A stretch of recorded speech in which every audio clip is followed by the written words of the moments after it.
Man, this is very interesting to watch. Just listen to the son of MKO Abiola and everything that's on the mic. I try to learn few things from here, okay? It's very, very interesting. Let's listen to them, okay? Let's listen to them.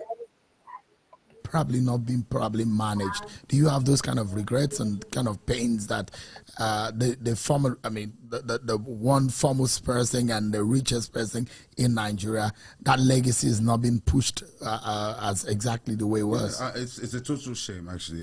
It's a total shame. It's not necessarily only a shame for the Abiola family, but for the Nigerian people itself.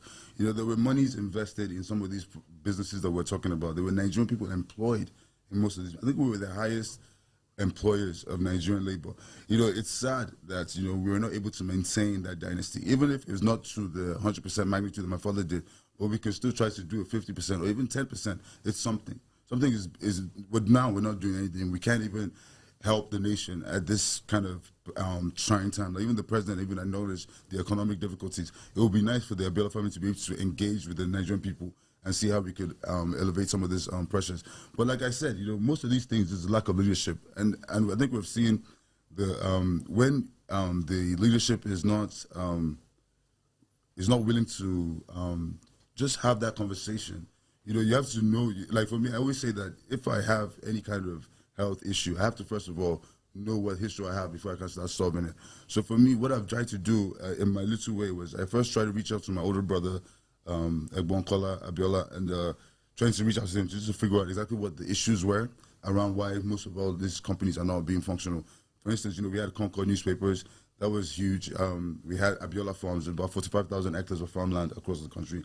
We had RCN, Abiola Bookshop. You know, there were so many of these properties that were employing Nigerian people, and I wanted to understand what the issues were. You know, at the beginning, he said that the military government has shut down some of these properties, but then in 1999, we went back into democratic rule, and I'm sure if he had approached some of my father's friends at the time, they would have wanted to support him into bringing these things back to life. And not necessarily because I want to have money to go to Dubai, but because, you know, there's a Nigerian person there who had a job, who was taking care of his family, and you firing that person, you're basically taking about like a group of people out of the, you know, you're putting them in a bad situation.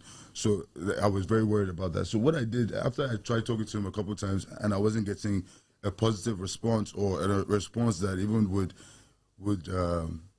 would encourage me to even do more, I decided to now do it on my own. So well, not necessarily on my own, I reached out to some of my siblings.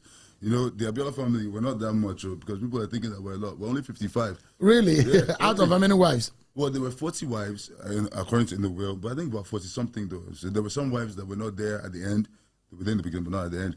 But there were 40 wives. Most of the wives had maybe one or two for my dad, not every one of them. So when my father was alive, he was paying for 103 children to go to school. But like I said, not all of them were. So after the blood test, we happened to be 55. Which is actually a manageable number if we're in a country of 220 million people. You would think my father was enjoying himself, but apparently he wasn't enjoying himself that much, you know, because he only 55 children, you know, with all the time he had. So for me, I reached out to them. You know, some of them were really young. Most of them were really young at the time as well. But now we're all adults, so we reached out. We tried to synergize. When I took over, we took over Concord newspaper, the Concord premises. I renovated it, obviously with their support.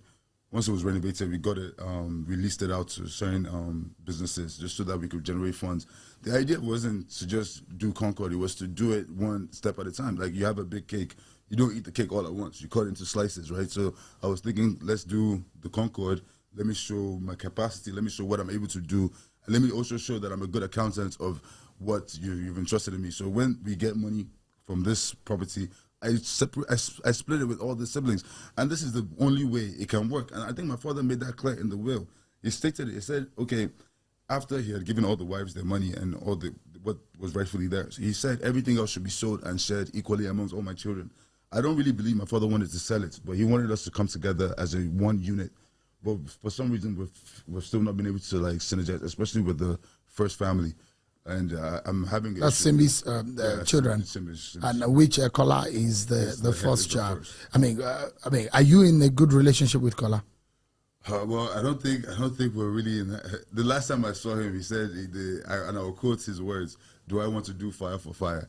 And I asked him, "Tabashi fire for fire, Shema John."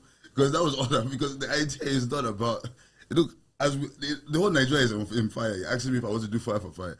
If the idea is that I'm already in fire, so let's do it as long as there will be something proceeds will come out that I will be able to take care of my family and people who just need help in general. So yeah, we're not in good terms, and it's sad for me to say that. You know, I don't want to have an issue with my older brother. He's my older brother. I love him. You know, I mean, I hope he loves me.